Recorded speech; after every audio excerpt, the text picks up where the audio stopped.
La notificación iluminó mi teléfono a las 11 de la noche.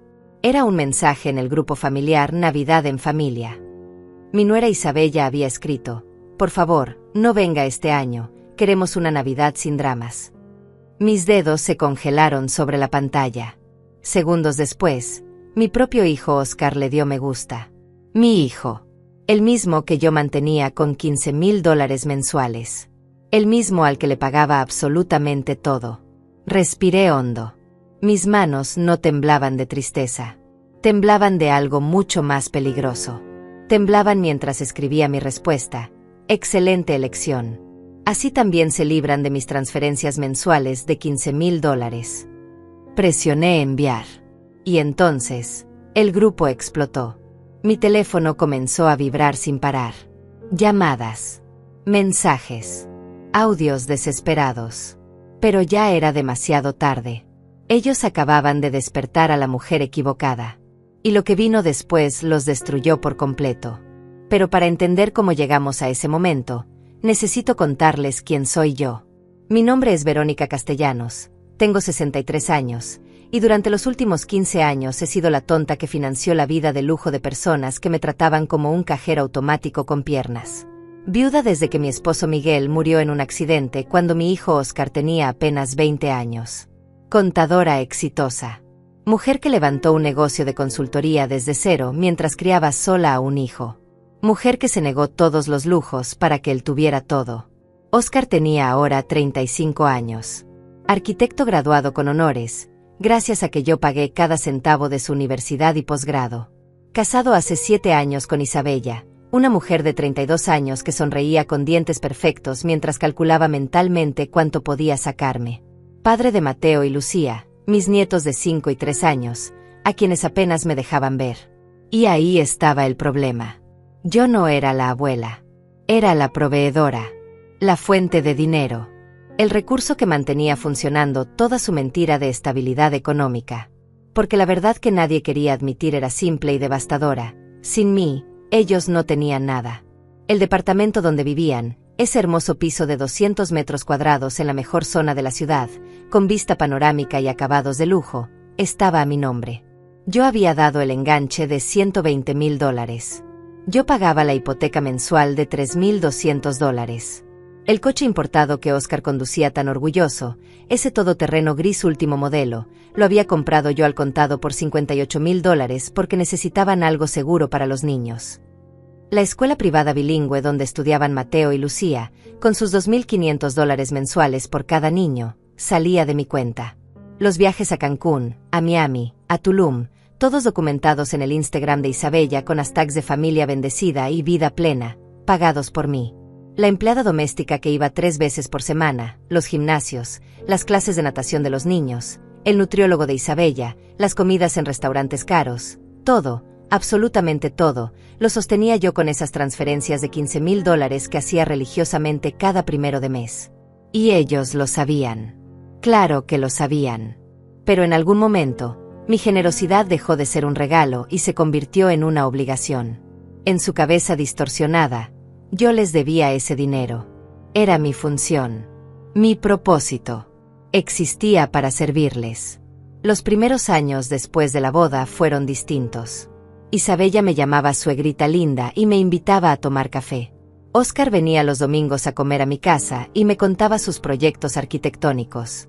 Cuando nacieron los niños, yo era bienvenida. Podía visitarlos, cargarlos, llevarles regalos. Pero algo cambió hace 2 años. Fue gradual, como veneno que se filtra lentamente en el agua hasta que ya no puedes beber sin enfermarte. Isabella comenzó con comentarios envueltos en terciopelo. Verónica, los expertos dicen que demasiadas visitas confunden a los niños. Verónica, necesitamos establecer límites saludables. Verónica, esto no es personal, es por el bienestar de nuestra familia nuclear. Familia nuclear. Como si yo fuera radioactiva. Como si mi presencia contaminara. Luego vinieron las cancelaciones. Yo llegaba con regalos para los niños y me encontraba con la puerta cerrada y un mensaje. Surgió algo, mejor otro día. Llamaba para hablar con mis nietos y escuchaba. Están dormidos, están comiendo, están ocupados. Ocupados. Niños de 3 y 5 años, ocupados para su abuela. Las invitaciones a cumpleaños llegaban con horarios imposibles. Es de 10 a 11 de la mañana, solo familia cercana. Yo era la madre del festejado, pero aparentemente no calificaba como familia cercana. Pero nunca, jamás, había una excusa para no recibir el dinero. Eso siempre llegaba puntual. De hecho, las peticiones aumentaron. Mamá, necesitamos remodelar la cocina, son $30,000. Mamá, el coche necesita llantas nuevas, son $2,000. Mamá, queremos inscribir a Mateo en clases de robótica, son 500 mensuales extra. Y yo, como la idiota que fui, siempre transfería. Siempre decía que sí. Siempre priorizaba sus necesidades sobre mi dignidad. Hasta esa noche. Hasta ese mensaje. Queremos una Navidad sin dramas. La frase daba vueltas en mi cabeza como un disco rayado. Dramas. Yo era el drama. La mujer que los mantenía vivos financieramente era una molestia. Un inconveniente. Algo de lo que había que librarse para poder disfrutar las fiestas en paz. Y Oscar, mi hijo, mi único hijo, el niño al que amamanté, el adolescente al que consolé cuando lo rechazaron en su primer amor, el joven al que aplaudí en su graduación, ese hombre le había dado me gusta a mi exclusión. Me levanté de la cama y caminé hacia mi escritorio. Encendí la lámpara y saqué una carpeta verde donde guardaba todos los documentos importantes. Escrituras del departamento a mi nombre. Título del coche a mi nombre. Contratos de la escuela con mi firma. Estados de cuenta bancarios mostrando cada transferencia de los últimos 7 años. 120 meses multiplicados por $15,000. $1,800,000. Casi $2 millones invertidos en la comodidad de personas que ahora me cerraban la puerta en la cara. Miré esos papeles y algo hizo clic en mi cerebro. Algo frío, calculador, definitivo. Ellos habían jugado conmigo durante demasiado tiempo. Habían asumido que yo siempre estaría ahí, sumisa, callada, pagando. Habían confundido mi amor con debilidad. Mi generosidad con estupidez. Pero yo no era débil. Y definitivamente no era estúpida. Era contadora. Sabía de números, de contratos, de consecuencias. Y ellos estaban a punto de aprender la lección más cara de sus vidas. Esa madrugada no dormí. Me quedé sentada en mi escritorio, rodeada de documentos, estados de cuenta y la luz fría de la lámpara iluminando mi rostro. Cada papel que revisaba era una bofetada de realidad. Cada transferencia documentada era una prueba de mi generosidad mal entendida. Pero también era evidencia. Evidencia de que yo tenía todo el poder y ellos, absolutamente nada. A las 6 de la mañana sonó mi teléfono. Era Oscar. Rechacé la llamada. Volvió a llamar. Rechacé otra vez. Entonces llegaron los mensajes. Mamá, por favor contesta. Mamá, Isabella no quiso decir eso. Mamá, fue un malentendido. Malentendido. Esa palabra me hizo reír con amargura. No había malentendido posible en no venga, queremos una Navidad sin dramas. Esas palabras eran cristalinas, quirúrgicas, deliberadas. Dejé el teléfono a un lado y preparé café. Mientras el agua hervía, seguían llegando notificaciones. Isabella había escrito en el grupo: Verónica, creo que hubo un malentendido, podemos hablar con calma. Con calma. Como si yo fuera una histérica descontrolada. Como si mi reacción a ser humillada públicamente fuera exagerada. No respondí. El silencio, aprendí esa noche, es el arma más poderosa que existe. Los deja en la incertidumbre, revolcándose en su propia ansiedad. A las 9 de la mañana tomé mi bolso y salí. Tenía una cita que había programado mentalmente desde las 3 de la madrugada. Necesitaba hablar con alguien que siempre había visto la verdad, incluso cuando yo me negaba a verla. Mi hermana Mariana. Ella vivía a 20 minutos de mi casa, en un edificio modesto pero acogedor. Mariana tenía 68 años, 5 más que yo, y la sabiduría de quien ha vivido lo suficiente para no tragar mentiras. Cuando abrió la puerta, me miró y supo inmediatamente que algo había cambiado. Pasó algo, dijo. No era una pregunta. Pasó. Confirmé.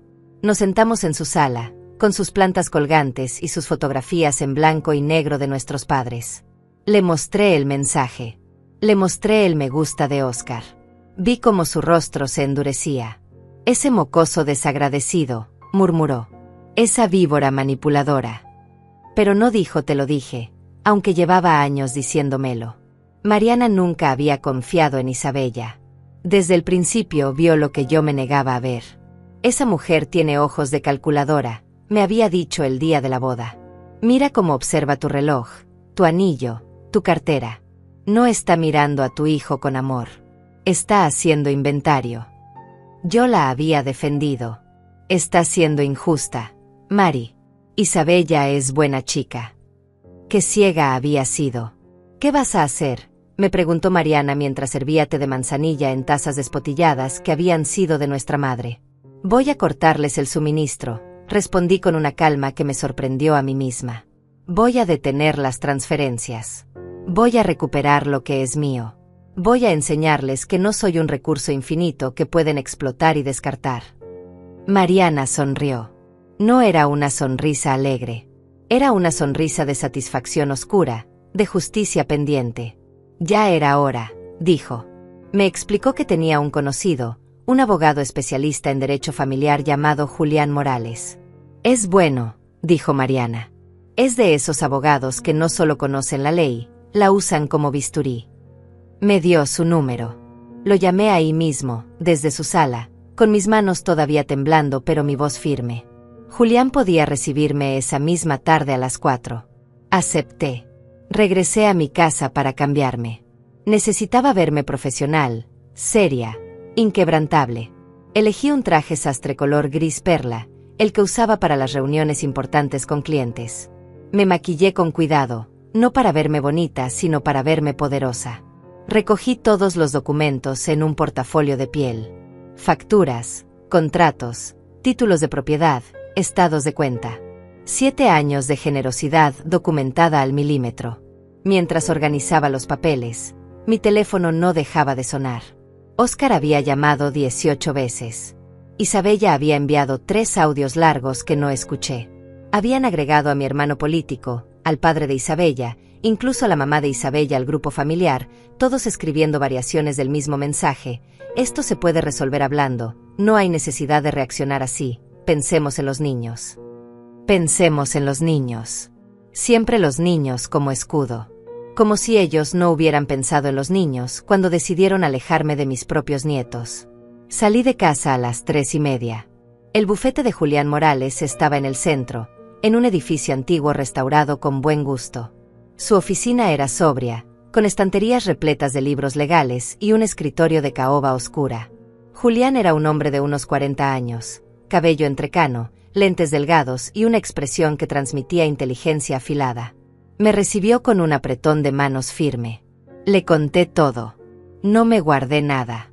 Le hablé de los 15 años criando sola a Oscar. De los sacrificios. De cómo había financiado cada aspecto de su vida adulta. De Isabella y su transformación de nuera cariñosa a manipuladora fría. De las exclusiones progresivas. Del mensaje de anoche. Del me gusta de mi hijo. Julián escuchó sin interrumpir, tomando notas ocasionales en una libreta negra. Cuando terminé, extendió los documentos sobre su escritorio. Los revisó con meticulosidad profesional. Después de 15 minutos de silencio interrumpido solo por el sonido de papeles moviéndose, levantó la vista. Señora Castellanos, dijo con voz grave, usted tiene todo el poder legal aquí. El departamento está a su nombre. El vehículo está a su nombre. No existe ningún documento que los haga copropietarios o que establezca obligación de manutención. Usted puede, si lo decide, recuperar ambos bienes inmediatamente. Sentí algo expandirse en mi pecho. No era felicidad. Era algo más grande. Era empoderamiento. Las transferencias mensuales, continuó Julián, son donaciones voluntarias. Puede suspenderlas cuando desee sin consecuencia legal alguna. De hecho, si ellos intentaran demandada por pensión alimenticia, perderían estrepitosamente. Su hijo es un adulto de 35 años, profesionista titulado, sin discapacidad. No existe base legal para reclamar sostenimiento. Me recargué en la silla de cuero. ¿Y si ellos pelean?, pregunté. Julián sonrió levemente. ¡Qué pelén! Perderán. Los documentos son irrefutables. Además, añadió, si deciden ponerse difíciles, podemos iniciar un proceso de desalojo del inmueble y recuperación del vehículo. Tardaría algunos meses, pero el resultado sería inevitable. Ellos no tienen dónde sostenerse. Salí del despacho de Julián Morales con un plan. No era un plan de venganza ciega o histérica. Era un plan frío, metódico, ejecutado con la precisión de una contadora que sabe exactamente dónde está cada centavo y cada documento. Julián me había dado instrucciones claras. Primero, suspender las transferencias automáticas. Segundo, notificar formalmente que el departamento y el vehículo eran de mi propiedad y que cualquier uso futuro requería mi autorización explícita. Tercero, documentar todo.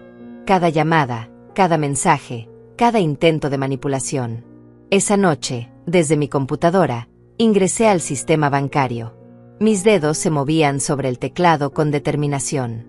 Cancelé la transferencia automática de $15,000 programada para el 1 de diciembre. Luego revisé las tarjetas de crédito adicionales que había dado a Óscar e Isabella. Las bloqueé todas. Tarjeta del supermercado, bloqueada. Tarjeta de gasolina, bloqueada. Tarjeta de tiendas departamentales, bloqueada. En 15 minutos, había cortado el flujo de dinero que alimentaba su estilo de vida como si cerrara una llave de paso. Me serví una copa de vino tinto y me senté en el sofá. El teléfono seguía enloqueciendo. 32 llamadas perdidas. 47 mensajes sin leer. 6 audios. Tomé un sorbo de vino, respiré profundo, y finalmente abrí los mensajes. El grupo familiar era un caos absoluto.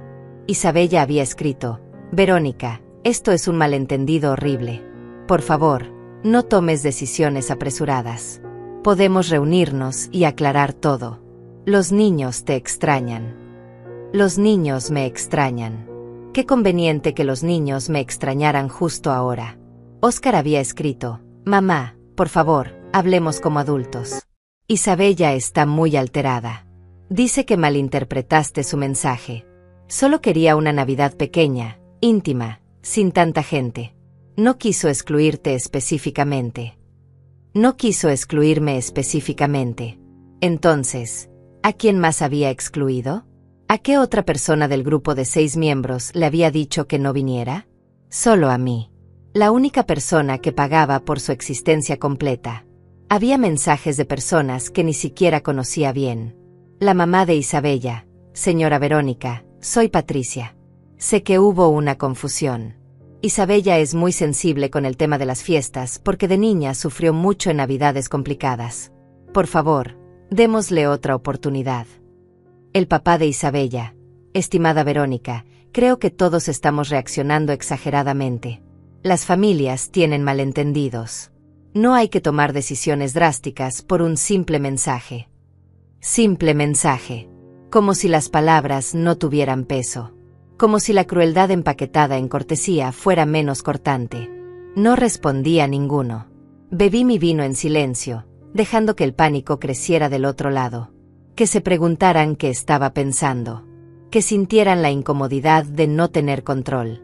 Por primera vez en años, yo tenía el poder y ellos lo sabían. A las 11 de la noche, cuando ya me preparaba para dormir, llegó el mensaje que estaba esperando. Era de Óscar, pero el tono era diferente. Ya no era conciliador. Era desesperado. Mamá, las tarjetas no funcionan. ¿Qué hiciste? Isabella fue al supermercado y le rechazaron la compra. Esto es humillante. ¿Por qué nos estás castigando así?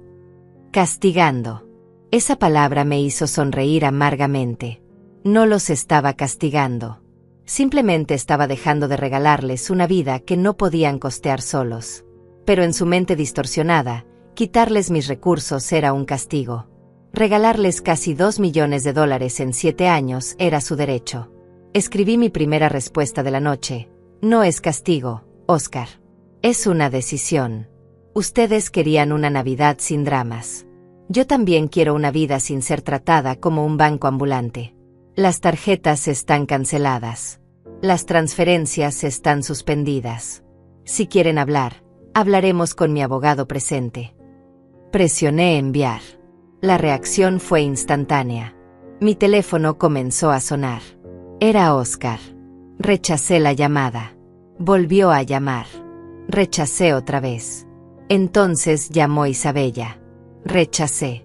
Llamó desde otro número que no reconocí. Rechacé. Apagué el teléfono y me fui a dormir. Por primera vez en meses, dormí profundamente. No hubo pesadillas.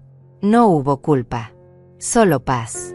A la mañana siguiente, encendí el teléfono y había 63 notificaciones. Pero entre todos los mensajes histéricos había uno de Mariana. Orgullosa de ti, hermanita. Sigue firme. Te amo. Ese mensaje simple me dio más fuerza que 1000 discursos motivacionales. Preparé café, me vestí con ropa cómoda y me dispuse a disfrutar mi sábado. Había olvidado cómo se sentía un sábado sin preocuparme por las necesidades ajenas. A mediodía recibí un correo electrónico formal de Julián. Había redactado 2 cartas, una notificando a Óscar e Isabella que el departamento era propiedad exclusiva mía y que requerían mi autorización para seguir habitándolo. Otra notificando que el vehículo registrado a mi nombre debía ser devuelto o se procedería legalmente. Las cartas eran frías, profesionales, irrefutables. ¿Las envío?, preguntaba Julián al final del correo. Envíelas, respondí sin dudar. Esa tarde fui a casa de Mariana. Necesitaba estar con alguien que me entendiera, que no me juzgara, que no intentara convencerme de hacer las paces por el bien de la familia. Mariana preparó su famoso estofado de res y nos sentamos a comer mientras yo le contaba cada detalle. ¿Sabes qué es lo más triste?, le dije mientras cortaba un pedazo de carne. Que yo habría dado todo voluntariamente si me hubieran tratado con un mínimo de respeto.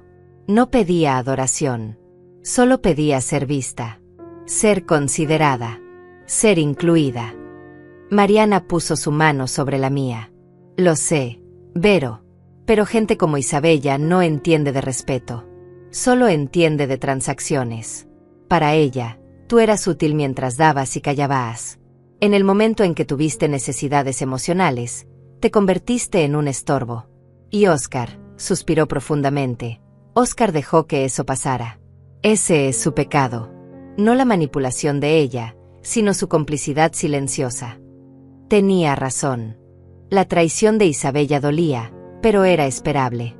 La traición de Óscar era la que verdaderamente destrozaba. Él era mi hijo. Mi sangre. El niño al que había mecido en mis brazos cuando lloraba de cólicos. El adolescente al que había abrazado cuando le rompieron el corazón. El joven al que había aplaudido en cada logro. Y ese hombre me había dado me gusta a mi exclusión. Había elegido la comodidad de estar de acuerdo con su esposa sobre la dignidad de su propia madre. ¿Crees que aprenderán?, pregunté a Mariana. Ella negó con la cabeza lentamente. No lo sé. Pero eso ya no es tu problema, Vero. Tu problema ahora es aprender a vivir para ti. Has pasado 40 años viviendo para otros. Tu esposo, que en paz descanse, te amaba pero también te necesitaba. Tu hijo te necesitó y te exprimió hasta la última gota. ¿Cuándo fue la última vez que hiciste algo solo porque tú lo querías? La pregunta de Mariana quedó resonando en mi cabeza durante días. ¿Cuándo fue la última vez que hice algo solo porque yo lo quería? No lograba recordarlo. Cada decisión de los últimos 15 años había estado filtrada por las necesidades de Óscar. Cada compra, cada viaje, cada plan había sido calculado en función de cómo podía ayudarlo. Incluso mis propias victorias profesionales las había minimizado para no opacar sus logros. Había vivido como un satélite orbitando alrededor de su sol, olvidando que yo también tenía luz propia. El lunes llegaron las cartas certificadas de Julián a su destino. Lo supe porque a las 10 de la mañana mi teléfono explotó de nuevo. Esta vez no eran solo mensajes. Óscar se presentó en mi departamento. Escuché el timbre insistente, luego los golpes en la puerta. Mamá, sé que estás ahí. Por favor, abre. Necesitamos hablar. Su voz sonaba ronca, desesperada. Me quedé sentada en mi sala, tomando té de hierbas, escuchándolo suplicar del otro lado de la puerta como si fuera un extraño. Mamá, recibimos unas cartas de un abogado. Dicen que tenemos que desocupar el departamento.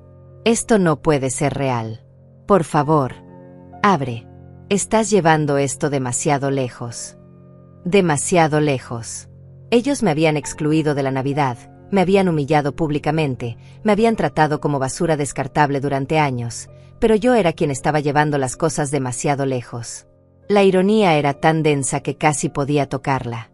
No abrí. Después de 40 minutos de súplicas que se convirtieron en frustración y luego en enojo, Oscar se fue. Escuché sus pasos alejarse por el pasillo, el sonido del elevador, y luego silencio. Me temblaban las manos, pero no de miedo. Era adrenalina pura. Había enfrentado el momento que más temía, verlo suplicar, y había sobrevivido sin ceder. Eso era progreso. Esa noche, Mariana me invitó a su grupo de lectura. Era un club de señoras de su edificio que se reunían cada 15 días para discutir libros y tomar vino. Normalmente habría dicho que no, inventando alguna excusa sobre estar ocupada o cansada. Pero ya no era la Verónica de antes. Voy, le dije. Y fui. Las amigas de Mariana eran mujeres fascinantes. Daniela, una exmaestra de literatura de 70 años con historias increíbles sobre sus viajes por Europa. Andrea, una psicóloga jubilada de 65 años que irradiaba sabiduría tranquila. Natalia, una ingeniera de 62 años que había abierto su propio negocio de consultoría después de divorciarse a los 50. Mujeres que habían vivido, que habían sufrido, que habían sobrevivido y prosperado. Cuando Mariana les contó vagamente mi situación, sin entrar en detalles pero dejando claro que estaba atravesando un conflicto familiar, todas asintieron con conocimiento. Familia tóxica, dijo Daniela mientras servía más vino. El peor tipo de toxicidad porque viene envuelta en obligación y culpa. Andrea añadió, lo más difícil es aceptar que puedes amar a alguien y aún así necesitar protegerte de ellos. El amor no es suficiente cuando hay abuso. Esas palabras me golpearon. Abuso. Nunca había pensado en lo que Óscar e Isabella me hacían como abuso. Pensaba en abuso como algo físico, como gritos y violencia. Pero Andrea explicó, el abuso financiero y emocional es real. Cuando alguien te explota económicamente mientras te hace sentir que nunca es suficiente, eso es abuso. Cuando alguien te aísla y te hace sentir culpable por querer afecto, eso es abuso. No necesitan golpearte para destruirte. Conduje a casa esa noche con lágrimas en los ojos, pero no eran lágrimas de tristeza. Eran lágrimas de reconocimiento. Durante años había normalizado el maltrato porque venía de mi hijo. Había aceptado migajas emocionales mientras entregaba festines económicos. Había permitido que me trataran como un medio para un fin en lugar de como un ser humano con necesidades y sentimientos propios. Los siguientes días fueron una montaña rusa emocional. Las llamadas y mensajes continuaban, pero ahora con un tono diferente. Isabella había enviado un audio largo, casi 10 minutos, llorando y explicando que ella venía de una familia pobre, que nunca había tenido las oportunidades que yo tuve, que solo quería darle a sus hijos la vida que ella nunca tuvo. Era una obra maestra de manipulación, pintándose como víctima de circunstancias mientras convenientemente olvidaba que esa vida que quería para sus hijos la estaba pagando yo, no ella. Óscar envió un mensaje que decía, «Mamá, soy tu hijo. Tu único hijo. ¿Realmente vas a destruir nuestra relación por un malentendido? Papá estaría decepcionado de ver cómo estás actuando». Esa última línea me enfureció más que todo lo anterior. Traer a Miguel a esto, usar la memoria de mi esposo muerto como arma emocional, era bajo incluso para los estándares de Óscar. Miguel había sido un hombre bueno, trabajador, que valoraba la dignidad y el respeto. Si pudiera ver cómo su hijo me trataba, no sería yo quien lo decepcionaría. El jueves recibí una llamada inesperada. Era de la escuela de los niños. Señora Castellanos, llamamos porque el pago de este mes fue rechazado. ¿Podría actualizar la información de pago? Mi corazón se aceleró. La colegiatura. Había olvidado que salía de mi cuenta directamente. ¿Cuánto es?, pregunté, aunque conocía la respuesta. $5,000 por ambos niños. Respiré profundo. Comuníquense con los padres, el señor Óscar Hernández y la señora Isabella Hernández. Yo ya no soy responsable de ese pago. Hubo un silencio incómodo del otro lado. Entiendo, señora. Procederemos a contactarlos. Solo para informarle, si el pago no se recibe en una semana, los niños no podrán continuar asistiendo hasta que se regularice. Lo comprendo perfectamente, dije con voz firme. Que tengan buen día. Colgué y me quedé mirando el teléfono. Sentí una punzada de culpa pensando en Mateo y Lucía, mis nietos inocentes que no tenían culpa de nada. Pero inmediatamente después sentí algo más fuerte: resolución. Yo no era responsable de las consecuencias de las decisiones de sus padres. Si Óscar e Isabella habían construido un estilo de vida insostenible basado en mi dinero, ellos tendrían que ajustarse a su realidad. Los niños no iban a morir por cambiar de escuela. No iban a sufrir trauma permanente por asistir a una institución pública en lugar de privada. Lo que sí les causaría daño real sería crecer viendo a su padre explotar a su abuela sin consecuencias. Esa era la verdadera lección tóxica que había que romper.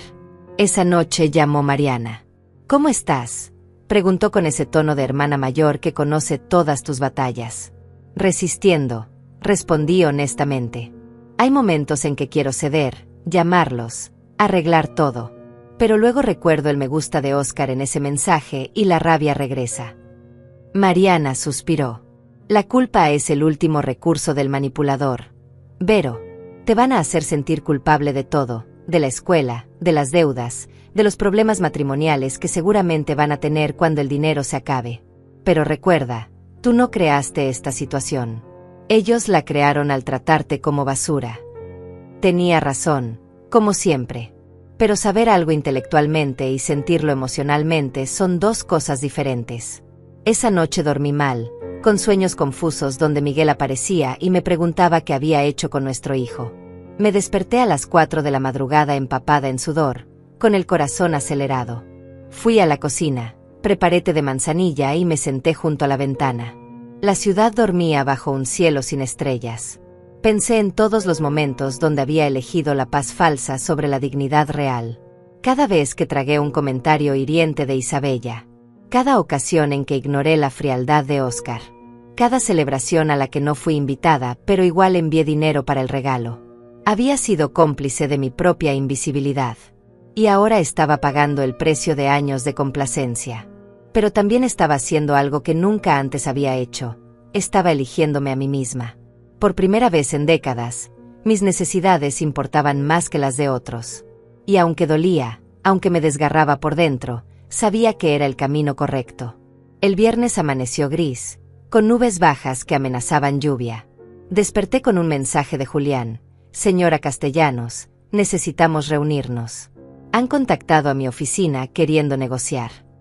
Negociar. La palabra me provocó una sonrisa amarga.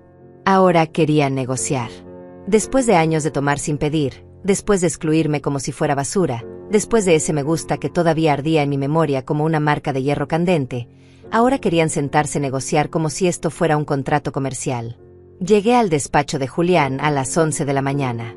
Él me recibió con expresión seria y me condujo a la sala de juntas. Sobre la mesa había una carpeta nueva con documentos que no había visto antes.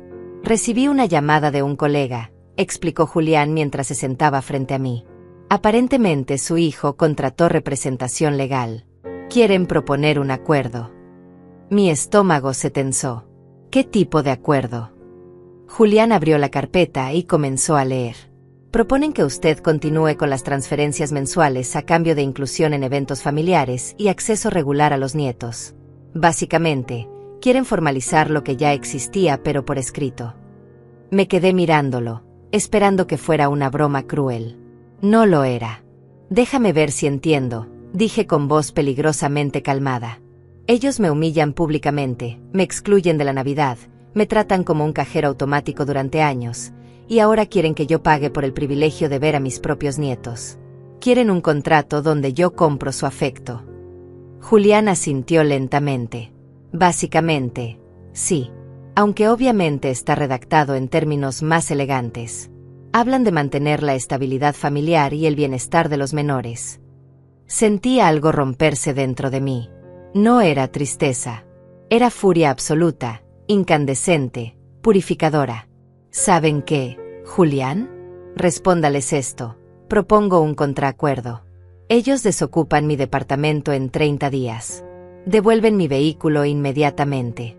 Yo perdono la deuda acumulada de casi $2 millones que nunca me van a pagar. Y nos separamos como extraños, que es claramente lo que prefieren ser. Julián me miró con algo parecido al respeto. ¿Estás segura? Una vez que se envíe esta respuesta, no hay vuelta atrás.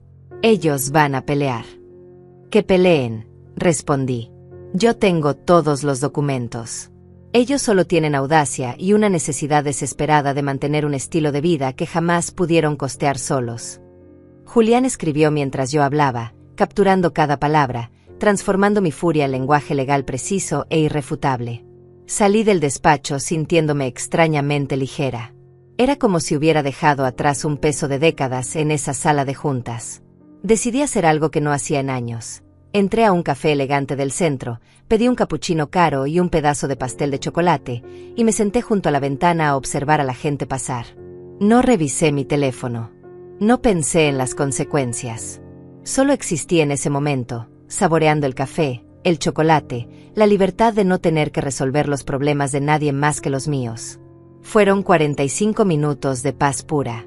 Luego, como si el universo no pudiera dejarme descansar, mi teléfono comenzó a vibrar. Era un número desconocido. Contesté por curiosidad. Verónica Castellanos. Era una voz de mujer que no reconocí. Habla Patricia Moreno, la madre de Isabella. Necesito hablar con usted urgentemente. Estuve a punto de colgar, pero algo en su tono me detuvo. No sonaba manipuladora. Sonaba cansada. ¿Qué quiere, señora Patricia?, pregunté con frialdad. Hubo un suspiro largo del otro lado. Quiero disculparme por lo que está pasando. Isabella me contó su versión, pero yo conozco a mi hija. Sé cómo es. Sé lo que ha estado haciendo. Eso captó mi atención completamente. ¿Y qué ha estado haciendo exactamente? Patricia bajó la voz, como si temiera ser escuchada. Usando a mis nietos como moneda de cambio. Aislándolo a usted mientras toma su dinero. Convenciendo a Óscar de que usted es controladora cuando en realidad ella es quien controla todo. Me recargué en la silla del café, procesando esta información. ¿Por qué me dice esto? Porque yo viví algo similar con mi suegra hace 30 años, respondió Patricia. Y me arrepiento todos los días de haberla alejado de mi esposo. Cuando ella murió, él nunca me perdonó completamente. Vi morir la luz en sus ojos. No quiero que mis nietos crezcan con ese resentimiento. No quiero que Isabella destruya su matrimonio con codicia. Había algo genuino en su voz que me hizo bajar la guardia. Su hija me excluyó de la Navidad, señora Patricia. Mi propio hijo le dio me gusta a ese mensaje. ¿Entiende lo que eso significa? No fue un accidente. Fue deliberado. Fue cruel. Lo sé, dijo Patricia con voz quebrada. Y está mal. Terriblemente mal. Pero también sé que Óscar está débil. Isabella lo tiene completamente manipulado. Ella amenaza con irse y llevarse a los niños cada vez que él no hace lo que ella quiere. Esa información me golpeó. No justificaba nada, pero explicaba la complicidad de Óscar. Él no era fuerte. Nunca lo había sido. Desde niño había sido sensible, necesitado de aprobación, temeroso del conflicto. Isabella había visto eso y lo había explotado magistralmente. ¿Y usted qué sugiere que haga?, pregunté, aunque ya sabía que no cambiaría mi decisión. No le estoy pidiendo que regrese el dinero, dijo Patricia rápidamente. Eso sería absurdo. Usted tiene todo el derecho de cortarles el suministro. Lo que le pido es que, cuando esto explote, y va a explotar porque Isabella no sabe vivir sin lujos, no cierre completamente la puerta con Óscar. Él es débil, pero es su hijo. Y en el fondo, sé que la ama. Solo está perdido. Colgamos después de unos minutos más de conversación. Me quedé mirando mi café ya frío, pensando en las palabras de Patricia. Parte de mí quería creerle. Quería creer que mi hijo todavía me amaba, que solo estaba confundido, manipulado, perdido. Pero otra parte de mí, la parte que había crecido en las últimas semanas, sabía que el amor sin acciones es solo palabra vacía. Óscar podría amarme en teoría, pero en la práctica me había abandonado. Esa noche, Mariana vino a mi casa con una botella de vino y comida italiana para llevar. «Necesitas compañía», dijo simplemente. Nos sentamos en mi sala, con platos de pasta sobre la mesa de centro, y le conté sobre la llamada de Patricia. Mariana escuchó en silencio, masticando pensativamente. ¿Tú qué sientes?, preguntó finalmente. No lo sé, admití. Parte de mí quiere creer que hay esperanza. Que cuando el polvo se asiente, Oscar va a despertar y va a volver a ser el hijo que conocí. Pero luego pienso en ese me gusta, en años de desprecio acumulado, y me doy cuenta de que tal vez el hijo que conocí nunca existió realmente. Tal vez siempre fue egoísta y yo estaba demasiado ciega de amor maternal para verlo. Mariana puso su mano sobre la mía. O tal vez es ambas cosas. Tal vez fue un buen hijo que se convirtió en un mal hombre. La gente cambia, Vero, y no siempre es para bien. El sábado recibí una notificación que me heló la sangre. Era un correo del banco. Estimada señora Castellanos, hemos recibido una solicitud de préstamo usando como garantía la propiedad ubicada en... Era el departamento. Óscar e Isabella habían intentado sacar un préstamo usando mi departamento como colateral. Por supuesto, la solicitud fue rechazada porque ellos no eran los propietarios, pero el solo hecho de que lo hubieran intentado me mostró el nivel de desesperación al que habían llegado. Llamé inmediatamente a Julián. Esto es intento de fraude, dijo con voz tensa. Podríamos presentar cargos criminales si usted quiere. No, respondí después de pensarlo. Todavía no. Pero quiero que conste en el expediente. Y quiero que la notificación de desalojo se acelere. Julián guardó silencio un momento. Entendido. Procederé con el desalojo express. En 2 semanas tendrán que estar fuera. 2 semanas. En 2 semanas mi hijo y su familia estarían sin hogar por su propia codicia y estupidez. Debería sentirme culpable. Debería sentir remordimiento. Pero todo lo que sentía era una calma fría y determinada. Ellos habían elegido este camino cuando decidieron que yo era prescindible. Ahora vivirían las consecuencias de tratar a la persona equivocada como basura. El domingo amaneció con un silencio inquietante. Ninguna llamada. Ningún mensaje. Ningún audio desesperado. Era como si del otro lado hubieran aceptado finalmente la derrota, o estuvieran planeando algo. Conociendo a Isabella, probablemente lo segundo. Me vestí con ropa cómoda y decidí hacer algo que había postergado durante meses: limpiar el estudio de Miguel. Había una habitación en mi departamento que mantenía casi como santuario. Las cosas de mi esposo seguían ahí, intactas, como si en cualquier momento él fuera a regresar y necesitara su sillón favorito, sus libros de arquitectura, su colección de discos de vinilo. Óscar me había pedido varias veces que le diera esas cosas, especialmente los discos que valían dinero, pero siempre encontraba excusas para no hacerlo. Ahora entendía por qué. Subconscientemente sabía que los vendería, los convertiría en efectivo, los haría desaparecer. Abrí la puerta del estudio y el olor a madera y a libros viejos me golpeó con nostalgia. Me senté en el sillón de Miguel y lloré. No por Óscar. No por Isabella. Lloré por Miguel. Por el hombre bueno que había sido, por el padre que nunca vio en que se convirtió su hijo, por los años que nos robaron juntos. Lo siento, susurré al aire. Traté de criarlo bien. Traté de darle valores. Pero algo salió mal, mi amor. Algo salió terriblemente mal. Pasé horas ahí, revisando cajas, leyendo cartas viejas que Miguel me había escrito cuando éramos jóvenes. Él había sido romántico, detallista, presente. Me había amado de una forma que ahora me daba cuenta que nunca más había experimentado. Después de su muerte, me había volcado completamente en Óscar, convirtiendo a mi hijo en mi razón de existir. Ese había sido mi error. Había puesto toda mi identidad en ser madre, olvidando que también era Verónica, una mujer completa con sueños y necesidades propias. El lunes por la mañana recibí una llamada de un número corporativo. Era de la empresa donde Óscar trabajaba como arquitecto. ¿Señora Castellanos? Habla Ricardo Fuentes, del Departamento de Recursos Humanos. Necesitamos verificar una información que el señor Óscar Hernández puso en su solicitud de préstamo de nómina.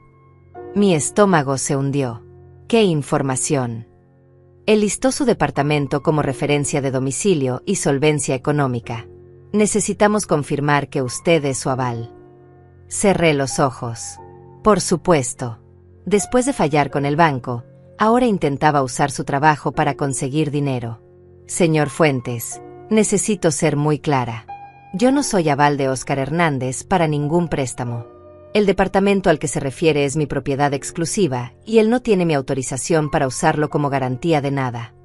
Hubo un silencio incómodo. Entiendo. Gracias por la aclaración, señora. Esto cambia significativamente su solicitud.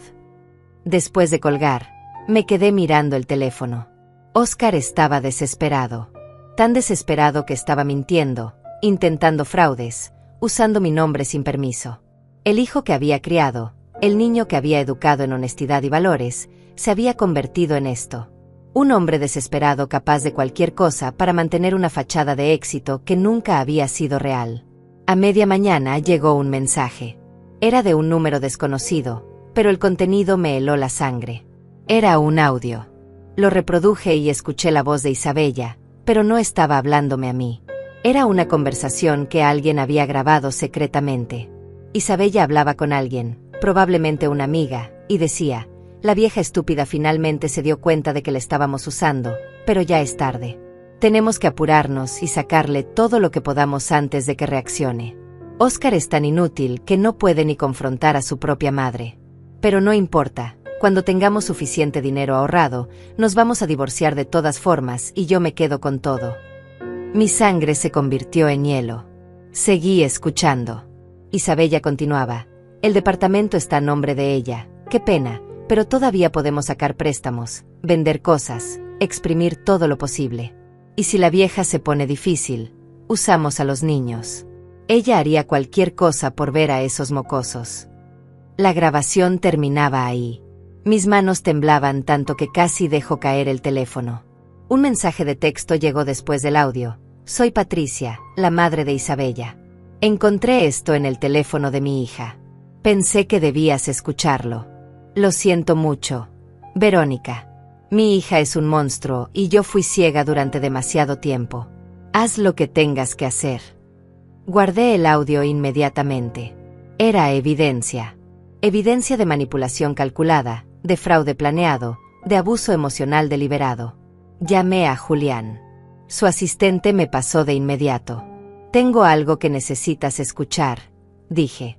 Fui directamente a su oficina y le mostré el audio. Julián lo escuchó 2 veces, tomando notas, con su expresión volviéndose más seria con cada palabra. Esto es oro legal, dijo finalmente. Demuestra intención de fraude, manipulación y abuso financiero. Con esto podemos no solo acelerar el desalojo, sino también presentar una demanda civil por daños si usted lo desea. No quiero su dinero, respondí con voz cansada. No tienen nada que yo quiera. Solo quiero que salgan de mi vida y que esto termine. Julián asintió. Entonces usaremos esto como palanca. Si intentan pelear el desalojo, esto sale a la luz. Les conviene irse callados y desaparecer. Me gustó su forma de pensar. Estratégica, fría, efectiva. Esa tarde hice algo que necesitaba hacer desde hacía tiempo. Fui al cementerio donde estaba enterrado Miguel. No había ido en meses, siempre encontraba excusas, siempre estaba demasiado ocupada resolviendo crisis inventadas de Óscar. Me senté frente a la lápida de granito gris con su nombre grabado. Hola, mi amor, susurré. Siento no haber venido antes. He estado perdida. Pero creo que finalmente estoy encontrando el camino de regreso a mí misma. Le conté todo. Le conté sobre el mensaje, sobre la exclusión, sobre los años de abuso financiero que había normalizado. Le conté sobre Isabella y sus planes, sobre Óscar y su cobardía, sobre mi decisión de cortar todo. Sé que te habría gustado que fuera más paciente, dije limpiándome las lágrimas. Sé que tú siempre veías lo mejor en la gente. Pero esto no es deslealtad hacia nuestro hijo. Esto es supervivencia. Y creo, espero, que tú lo entenderías. El viento movió las hojas de los árboles cercanos y por un momento sentí paz. Como si Miguel me hubiera escuchado y me diera su bendición. Me quedé ahí 1 hora más, limpiando la lápida, arreglando las flores, hablándole de mis planes para el futuro. Planes que no incluían sacrificarme hasta desaparecer. Planes que me incluían a mí como protagonista de mi propia vida. El martes llegó la bomba. Óscar se presentó en mi trabajo. No había ido a mi oficina en años, pero ahí estaba, en la recepción, exigiendo verme. Mi asistente me llamó nerviosa. Señora Castellanos, hay un hombre aquí que dice ser su hijo. Está muy alterado. Quiere que llame a seguridad. Por un momento consideré decirle que sí, pero algo me hizo cambiar de opinión. No, dile que suba, pero que mi asistente se quede cerca con el teléfono listo. Óscar entró a mi oficina como un torbellino. Había perdido peso, tenía ojeras profundas, el cabello despeinado. Se veía derrotado. Mamá, por favor, empezó antes de que yo pudiera decir algo. Nos van a correr del departamento. Las tarjetas no funcionan. El banco rechazó mi préstamo. Mi trabajo rechazó mi solicitud. No tenemos dinero para la renta de otro lugar. ¿Qué quieres que hagamos? ¿Que vivamos en la calle? Me quedé mirándolo desde mi escritorio. Este hombre desesperado era mi hijo. El bebé que había cargado, el niño que había protegido, el joven que había impulsado. Pero también era el hombre que me había traicionado, que había permitido que me humillaran, que me había dado me gusta a mi exclusión. Óscar, dije con voz calmada pero firme, tienes 35 años. Eres arquitecto titulado. Tienes un trabajo estable. Si no puedes mantener a tu familia con tu salario, ese es tu problema, no el mío. Pero es que nunca he tenido que hacerlo, explotó. Siempre has estado tú, pagando todo, resolviendo todo. ¿Cómo esperas que de repente pueda sostener todo yo solo? Y ahí estaba, la verdad desnuda y cruda. Él nunca había aprendido a ser autosuficiente porque yo nunca lo había obligado a hacerlo. Lo había incapacitado con mi generosidad. Había creado un adulto dependiente que colapsaba a la primera señal de responsabilidad real. Exactamente por eso es que tiene que terminar, respondí. Porque te convertiste en un parásito, Óscar. Y yo permití que pasara siendo tu anfitriona voluntaria. Pero esto se acabó. Vas a tener que aprender a vivir con lo que ganas, como hacen millones de personas en este mundo. Él se dejó caer en la silla frente a mi escritorio, con la cabeza entre las manos. Isabella me va a dejar, murmuró. Dice que si no resuelvo esto, se lleva a los niños y me deja. Las palabras de Óscar flotaron en el aire de mi oficina como humo tóxico. Isabella lo iba a dejar. Iba a llevarse a los niños. Y de alguna manera retorcida, él esperaba que yo sintiera lástima y abriera mi cartera una vez más para salvar su matrimonio construido sobre mentiras y mi dinero. Me recosté en mi silla de cuero y lo observé. Realmente lo observé, como si lo viera por primera vez en años. Este hombre encorvado, derrotado, sollozando en mi oficina no era la víctima. Era el cómplice. Entonces déjala que se vaya, dije finalmente. Óscar levantó la cabeza con los ojos rojos e hinchados. ¿Qué? Que la dejes ir, Óscar.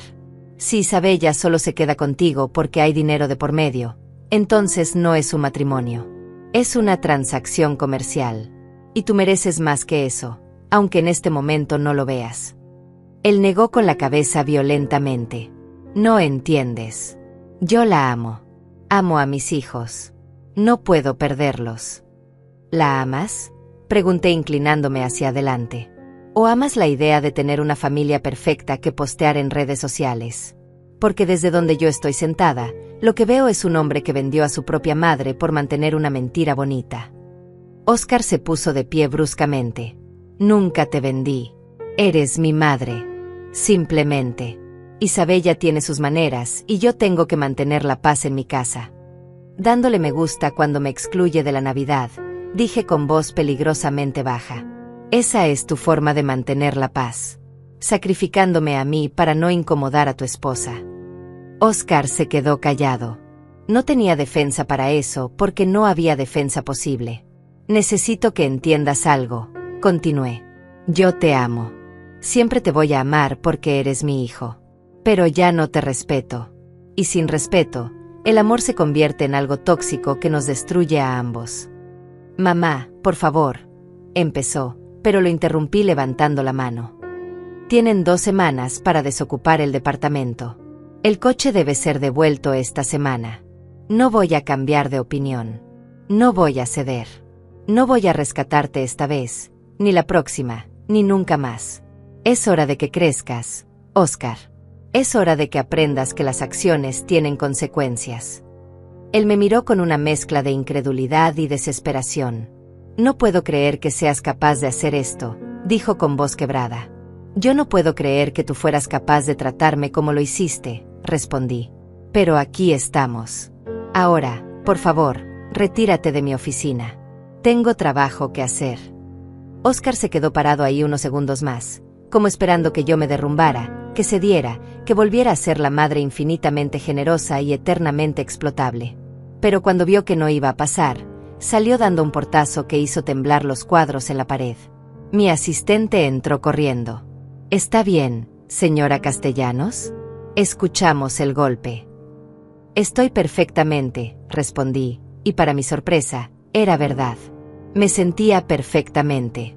Fuerte. Entera. Por primera vez en años, no me sentía culpable por poner límites. Esa noche, cuando llegué a casa, encontré algo inesperado en mi buzón.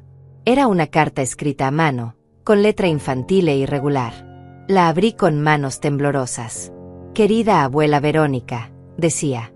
Extraño mucho visitarte. Extraño tus galletas y tus abrazos. Mamá dice que estás enojada con nosotros. Yo no sé por qué. Te quiero mucho. Tu nieto, Mateo. Debajo había un dibujo de dos figuras tomadas de la mano, una grande y una pequeña, con un sol amarillo brillante arriba. Me senté en el piso de mi entrada y lloré como no había llorado en semanas. Lloré por Mateo, por Lucía, por la relación que estábamos perdiendo por culpa de la toxicidad de sus padres. Llamé a Mariana inmediatamente. No puedo hacer esto, le dije entre sollozos. No puedo alejarme de mis nietos. Ellos son inocentes. Ellos no tienen la culpa. Mariana escuchó mi llanto durante unos minutos antes de hablar. Vero, escúchame. Esos niños van a estar bien. Vas a encontrar la forma de mantener contacto con ellos cuando sean mayores. Pero ahora mismo, si cedes, le estás enseñando a Mateo y a Lucía que está bien explotar a la gente que te ama. Eso es lo que quieres que aprendan. Tenía razón. Lo sabía. Pero el conocimiento intelectual no aliviaba el dolor de la carta de Mateo quemando en mis manos. Isabella usó a ese niño para escribir esto, dijo Mariana con voz dura. Un niño de 5 años no escribe cartas espontáneas. Ella lo hizo escribir esto porque sabía que era la única arma que todavía podía funcionar. Es manipulación pura. Lo supe entonces. Por supuesto que era manipulación. La letra era de Mateo, pero las palabras olían a Isabella. El miércoles recibí un mensaje de Julián. Necesito verla urgentemente. Han pasado cosas. Llegué a su oficina con el corazón acelerado. Julián me recibió con expresión grave y me mostró unos documentos. Isabella presentó una demanda contra usted. La acusa de abuso emocional contra los menores al cortarles el suministro económico. Argumenta que usted ha sido la principal proveedora durante años y que retirar ese apoyo súbitamente constituye abandono de menores. Me quedé sin aliento. ¿Puede hacer eso? Julián sonrió con frialdad. Puede intentarlo. No va a ganar. Los niños tienen 2 padres empleados, profesionistas, capaces. Usted es la abuela, no tiene obligación legal de mantenerlos. Pero esto nos dice que Isabella está dispuesta a enlodar su nombre públicamente. Tenemos que contraatacar. Sacó una carpeta gruesa. He preparado una contrademanda por intento de fraude, abuso financiero y difamación. También tengo el audio que Patricia nos dio. Si ella quiere guerra, le vamos a dar guerra. Pensé en Mateo y Lucía. Pensé en cómo esto los afectaría. Pero luego pensé en mí. En mi dignidad. En mi derecho a vivir sin ser chantajeada y abusada. Proceda, dije. Julián asintió y comenzó a explicarme la estrategia legal. Presentaríamos evidencia de todas las transferencias durante 7 años.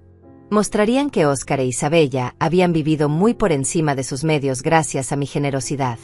El audio de Isabella sería la pieza central, demostrando intención de fraude y manipulación calculada. También, añadió Julián, voy a solicitar una orden de restricción temporal. Que no puedan acercarse a su trabajo o acosarla.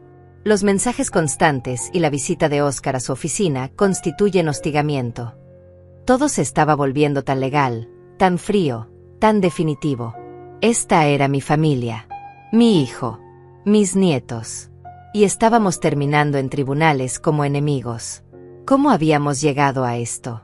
Esa noche no pude dormir. Di vueltas en la cama hasta las 4 de la madrugada, cuando finalmente me rendí y me levanté.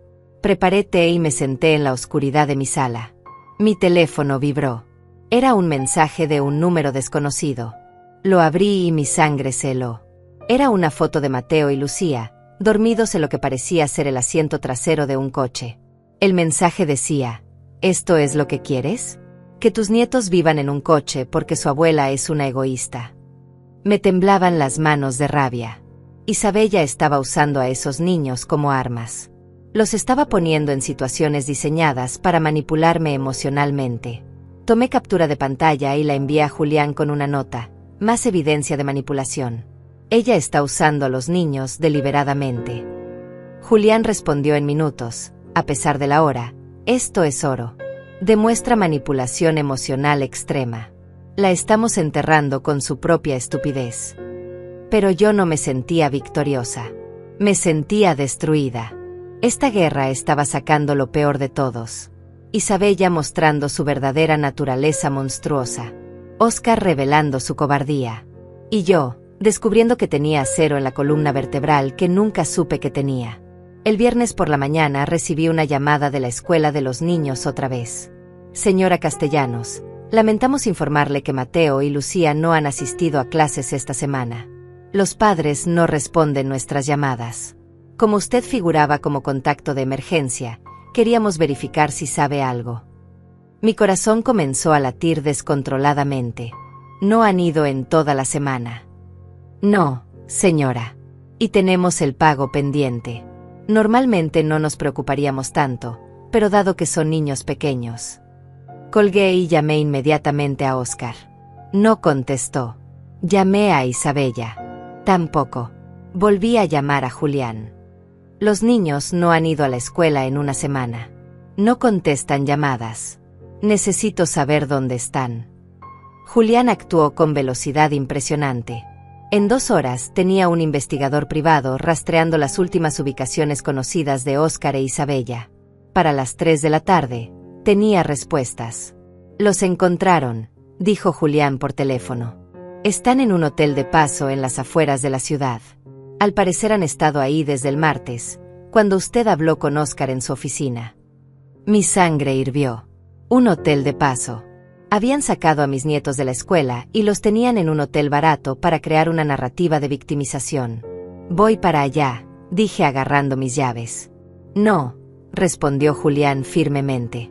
No vaya sola. Ellos podrían acusarla de cualquier cosa.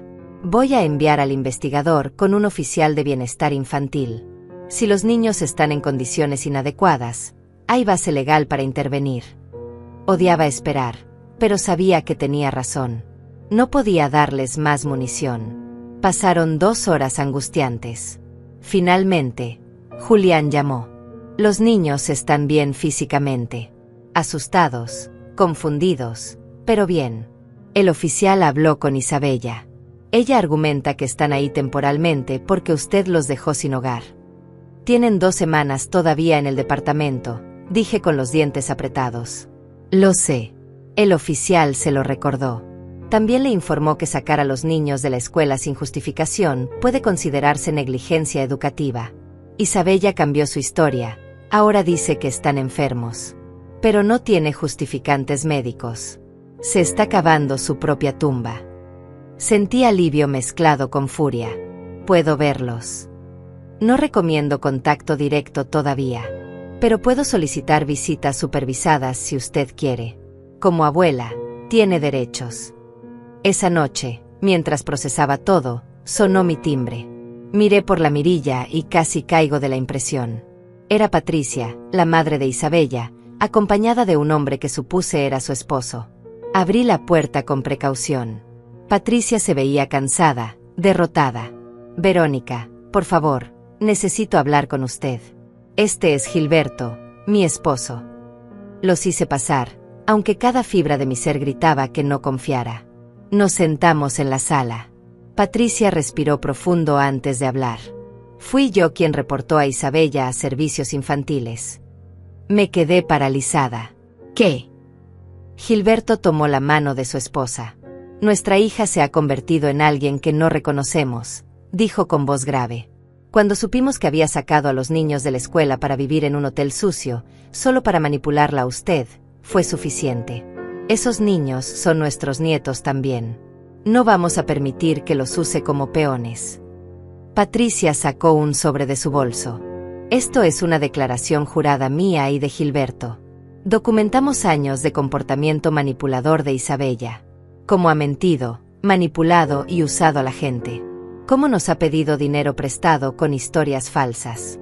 Cómo le ha dicho a Oscar que lo dejará y le quitará a los niños cada vez que él no hace exactamente lo que ella quiere. Queremos que esto se detenga.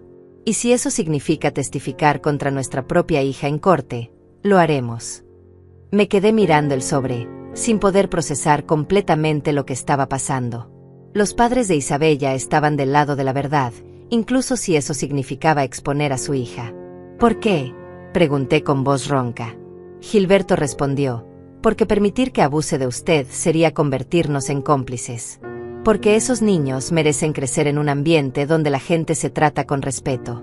Y porque francamente, señora Verónica, usted ha sido más generosa con nuestra familia de lo que nosotros jamás pudimos ser. No merecía esto. Patricia se limpió las lágrimas. Isabella aprendió estos comportamientos en parte de mí. Cuando era joven, yo también manipulaba. Usaba las emociones de la gente para conseguir lo que quería. Mi primer matrimonio se destruyó por eso. Cuando conocí a Gilberto, él me hizo ver lo tóxica que era. Cambié, pero el daño a Isabella ya estaba hecho. Ella vio esos patrones en su niñez y los perfeccionó. Es mi culpa en muchos sentidos. Y necesito hacer lo correcto ahora. Le serví café y hablamos durante horas. Me contaron historias que me helaron la sangre. Isabella había estafado a su tía anciana, inventando una emergencia médica y quedándose con $15,000 que nunca devolvió. Había manipulado a un novio anterior para que comprara un coche a su nombre, luego lo dejó y se quedó con el vehículo. Había convencido a amigas de prestarle dinero que jamás pagó. Oscar no había sido su primera víctima. Solo era la más exitosa, porque yo estaba detrás con la cartera abierta. ¿Oscar sabe todo esto?, pregunté. Patricia negó con la cabeza. Isabella es brillante para mantener compartimentalizada su vida. Oscar solo conoce la versión de ella que ella quiere mostrarle, la esposa perfecta, la madre devota, la mujer que solo quiere lo mejor para su familia. Gilberto añadió, y cuando él empieza a ver grietas en la fachada, ella usa el sexo, las lágrimas, o la amenaza de quitarle a los niños. Lo mantiene controlado con miedo y culpa. Me fui a dormir esa noche con la cabeza dándome vueltas. Al día siguiente era sábado y, según Julián, sería el día del confronto definitivo. Había organizado una reunión informal en un restaurante público. Estarían presentes yo, Oscar, Isabella, Patricia, Gilberto y Julián como mediador legal. El objetivo era intentar llegar a un acuerdo sin ir a corte. Pero todos sabíamos que probablemente terminaría en explosión. Llegué al restaurante a las 2 de la tarde. Era un lugar elegante pero no ostentoso, con mesas espaciadas para privacidad. Julián ya estaba ahí, con su maletín y su expresión de tiburón. Patricia y Gilberto llegaron minutos después. Esperamos. A las 2:15, Oscar e Isabella entraron. Oscar se veía peor que la última vez que lo vi. Isabella, sin embargo, venía arreglada impecablemente, con un vestido color crema y maquillaje perfecto. Siempre la presentación. Nos sentamos en una mesa grande, con Julián en la cabecera como árbitro. La tensión era tan densa que podía cortarse con cuchillo. Isabella fue la primera en hablar, con voz suave y controlada. Verónica, agradezco que hayas accedido a esta reunión. Creo que ha habido malentendidos terribles y que, como familia, podemos resolverlo civilizadamente. Su tono era perfecto. Conciliador. Razonable. Cualquiera que no la conociera pensaría que era la voz de la razón. Pero yo la conocía ahora. Había visto detrás de la máscara. Isabella, dije con voz calmada, ahórrate el teatro. Todos aquí sabemos exactamente quién eres. Ella parpadeó, su máscara tambaleándose levemente. No sé a qué te refieres. Julián intervino, sacando documentos de su maletín. Señora Isabella, tenemos evidencia extensa de manipulación, intento de fraude y abuso financiero, incluyendo una grabación donde usted discute planes para exprimir a la señora Castellanos y luego divorciarse de su esposo. El color desapareció del rostro de Isabella. Miró a Patricia con ojos acusadores. Tú. Patricia sostuvo su mirada sin vacilar. Yo. Porque lo que estás haciendo está mal, Isabella. Y no voy a ser cómplice de ello. Óscar parecía confundido. ¿De qué grabación están hablando?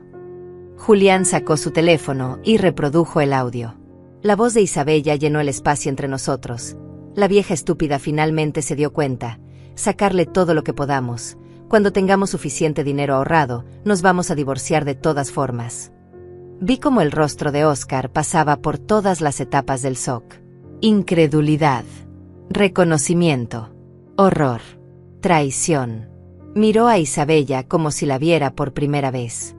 ¿Ibas a dejarme?, preguntó con voz quebrada. Isabella intentó tomar su mano. Amor, eso fue sacado de contexto. Estaba enojada ese día, solo estaba desahogándome con una amiga. No lo decía en serio. Pero su voz había perdido la seguridad. Sonaba desesperada. ¿Y lo de exprimir a mi madre?, preguntó Óscar retirando su mano. Eso también fue sacado de contexto. Isabella buscó apoyo en su alrededor, pero no lo encontró. Incluso sus padres la miraban con decepción. Óscar, tu madre nos estaba controlando con su dinero. Todo venía con condiciones. Tenía que liberarnos de esa dependencia. Era increíble. Incluso atrapada, incluso expuesta, todavía intentaba manipular la narrativa. Julián puso más documentos sobre la mesa. Aquí están todos los registros de transferencias de la señora Castellanos durante 7 años. $1.800.000. Nunca hubo una sola condición. Nunca pidió nada a cambio. Solo amor y respeto básico. Y ustedes le dieron humillación y exclusión. Isabella se puso de pie bruscamente. No voy a quedarme aquí a ser juzgada por gente que no entiende lo difícil que es criar niños en esta economía. Siéntate, Isabella, dijo Gilberto con voz que no admitía discusión. Ella lo miró sorprendida. Su padre nunca le había hablado así. Lentamente, se sentó. Julián continuó. Aquí está mi propuesta. Ustedes desocupan el departamento en una semana. Devuelven el vehículo hoy. La señora Castellanos no presentará cargos por intento de fraude. A cambio, ustedes firman un acuerdo donde renuncian a cualquier reclamo futuro sobre el patrimonio de la señora Castellanos. Adicionalmente, se establece régimen de visitas supervisadas para que ella pueda ver a sus nietos una vez al mes. Óscar miraba la mesa, derrotado. Isabella apretaba la mandíbula con furia. ¿Y si nos negamos?, preguntó con veneno en la voz. Julián sonrió fríamente. Entonces nos vemos en corte, donde toda esta evidencia se hace pública, donde su reputación queda destruida, donde potencialmente servicios infantiles se involucran más profundamente, y donde, les garantizo, van a perder todo de todas formas, solo que con humillación pública añadida. El silencio que siguió a las palabras de Julián era ensordecedor. Isabella miraba los documentos sobre la mesa como si fueran serpientes venenosas. Óscar tenía la cabeza entre las manos, respirando pesadamente. Patricia lloraba en silencio mientras Gilberto le apretaba el hombro. Y yo, sentada ahí con la espalda recta y las manos tranquilas sobre mi regazo, sentía algo que no había experimentado en años. Paz. Necesito hablar con Isabella en privado, dijo Óscar finalmente con voz ronca. Julián negó con la cabeza. Todo lo que se discuta debe ser aquí, con testigos. No más manipulaciones privadas. Óscar alzó la vista, con ojos inyectados de sangre. No voy a manipular nada. Solo necesito hablar con mi esposa. Miré a Julián, quien suspiró y asintió. 5 minutos. En esa mesa de allá, a la vista de todos. Óscar e Isabella se levantaron y fueron a una mesa cercana. Los veíamos pero no escuchábamos. Vi cómo Óscar hablaba con gestos cortantes, como Isabella intentaba tocarlo y él se apartaba. Vi el momento exacto en que ella se dio cuenta de que había perdido. Su rostro pasó de súplica a furia en segundos. Dijo algo que hizo a Óscar retroceder como si lo hubiera abofeteado. Luego ella se levantó y caminó directamente hacia nuestra mesa. «Está bien», dijo con voz tensa. «Firmaré su maldito acuerdo. Pero quiero que todos aquí sepan que ustedes están destruyendo una familia. Esos niños van a crecer preguntándose por qué su abuela rica los abandonó. Van a saber que tuvimos que mudarnos a un lugar horrible porque su abuela decidió ser cruel y vengativa». Me miró directamente, con odio puro en los ojos. «Espero que valga la pena, Verónica. Espero que tu orgullo herido valga el precio de no ver crecer a tus nietos». Me puse de pie lentamente, sosteniéndole la mirada. «Isabella, mis nietos van a crecer sabiendo la verdad. Van a saber que su abuela los amaba tanto que se negó a permitir que sus padres los criaran en un ambiente de mentiras y manipulación. Van a saber que su abuela tuvo el valor de poner límites incluso cuando dolía. Y algún día, cuando sean adultos y entiendan cómo funciona el mundo, van a buscarme.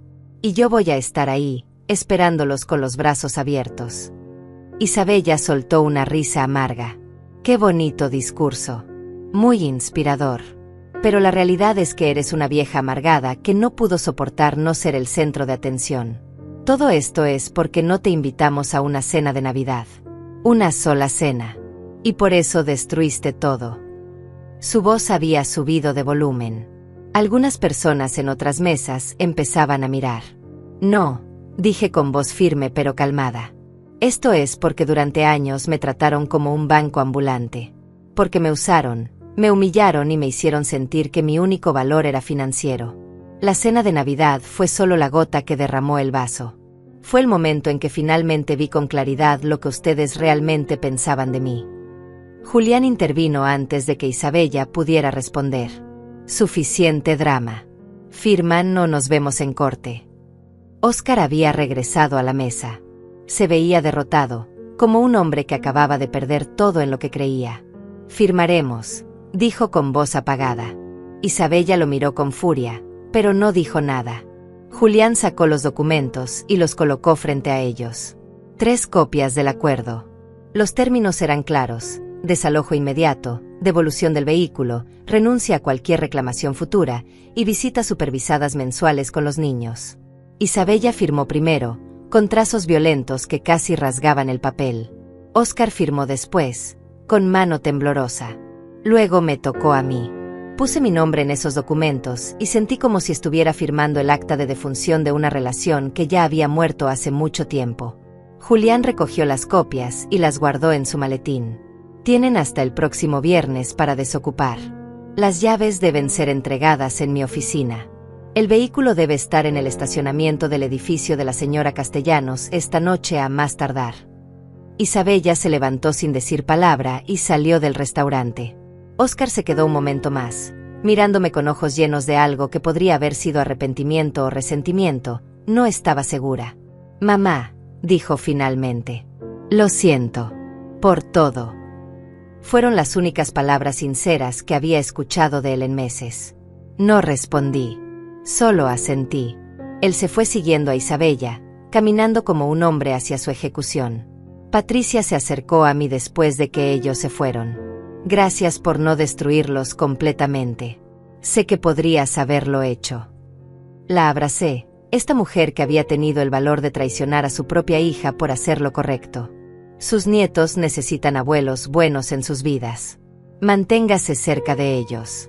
Van a necesitar toda la estabilidad posible en los próximos meses. Patricia asintió, llorando en mi hombro. Gilberto me dio la mano con firmeza antes de irse con su esposa.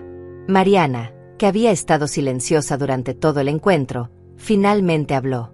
«¿Cómo te sientes?» Pensé en la pregunta. ¿Cómo me sentía? «Libre», respondí finalmente. «Me siento libre, Mari. Por primera vez en 15 años, siento que puedo respirar sin el peso de las expectativas y las demandas de otras personas aplastándome el pecho». Ella sonrió con lágrimas en los ojos. «Estoy muy orgullosa de ti, hermanita». Los siguientes días pasaron en un borrón de actividad. El coche fue devuelto esa misma noche, estacionado frente a mi edificio con las llaves dejadas con el conserje. El viernes, como acordado, Óscar e Isabella entregaron las llaves del departamento en la oficina de Julián. No hubo despedidas dramáticas. No hubo última súplica. Solo silencio y papeles firmados. Fui al departamento después de que se fueron para evaluar los daños. Esperaba encontrar destrucción, venganza materializada en paredes rayadas o electrodomésticos rotos. Pero no. Habían dejado todo limpio, ordenado, vacío. Era como si nunca hubieran estado ahí. Caminé por las habitaciones vacías, mis pasos resonando en el espacio sin muebles. Esta había sido su casa durante años. Ahora era solo un cascarón vacío lleno de recuerdos que dolían demasiado para conservar. Contraté a una compañía de limpieza profunda y luego a una agencia inmobiliaria. Quiero venderlo, le dije a la gente. No quiero remodelarlo ni actualizarlo. Véndalo como está. Él evaluó el espacio con ojo profesional. Es excelente ubicación y metraje. Podemos conseguir un buen precio incluso sin mejoras. Firmé los papeles de listado ese mismo día. Necesitaba cerrar ese capítulo completamente. Con el dinero que sabía que vendría de la venta, tomé decisiones que eran solo mías. Me inscribí en clases de pintura, algo que había querido hacer durante 30 años, pero nunca tenía tiempo. Reservé un viaje a Italia para la primavera, un viaje que Miguel y yo habíamos planeado hacer antes de que él muriera y que yo había pospuesto indefinidamente. Doné $50,000 a un refugio para mujeres víctimas de abuso, porque ahora entendía que el abuso venía en muchas formas. Un mes después del confronto en el restaurante, tuve mi primera visita supervisada con Mateo y Lucía. Nos encontramos en un parque público, con una trabajadora social presente. Los niños corrieron hacia mí con abrazos que me hicieron llorar. «Abuela, te extrañé mucho», dijo Mateo. Lucía, demasiado pequeña para entender realmente lo que había pasado, solo quería mostrarme que había aprendido a saltar la cuerda. Pasamos 2 horas juntos. Les compré helado. Jugamos en los columpios. Les leí cuentos en una banca bajo un árbol. No hablé mal de sus padres. No intenté explicarles cosas que no podrían entender. Solo fui su abuela, presente y amorosa en ese momento. Cuando llegó la hora de irse, Mateo me abrazó fuerte y susurró: «Mamá dice que ya no tienes dinero y por eso no podemos vivir en la casa bonita. Pero a mí no me importa el dinero. Solo quiero que vengas a visitarnos». Esas palabras me rompieron y me sanaron al mismo tiempo.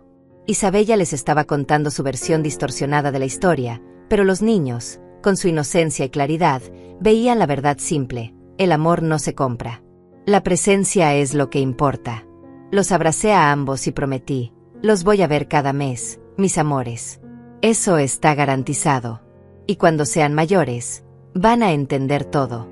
Por ahora, solo sepan que su abuela los ama más que a nada en el mundo». Esa noche, de regreso en mi casa, me serví una copa de vino y me senté en mi balcón. La ciudad se extendía ante mí, millones de luces parpadeando como estrellas terrestres. Pensé en todo lo que había perdido: la ilusión de una familia unida, la cercanía diaria con mis nietos, la relación con mi hijo que probablemente nunca sería la misma. Pero también pensé en todo lo que había ganado: mi dignidad, mi autonomía, mi paz mental, mi respeto propio. Mariana tenía razón aquella noche hace semanas, cuando preguntó cuándo fue la última vez que hice algo solo porque yo lo quería. La respuesta entonces había sido nunca. Pero ahora, sentada en mi balcón con mi vino y mi libertad recién descubierta, la respuesta era diferente. Ahora. Estaba haciendo cosas por mí misma ahora. Y por primera vez en décadas, eso se sentía bien. Se sentía correcto. Se sentía como vivir de verdad en lugar de solo existir para otros. Y si alguien me preguntara si valió la pena, si todo el dolor y la pérdida valieron el precio de mi libertad, la respuesta sería un sí rotundo. Porque descubrí algo que toda mujer debería saber: no eres egoísta por ponerte primero. No eres cruel por establecer límites. No eres mala madre por dejar de sacrificarte en el altar de la familia tóxica. Eres humana. Y mereces respeto, amor y dignidad tanto como cualquier otra persona en este mundo.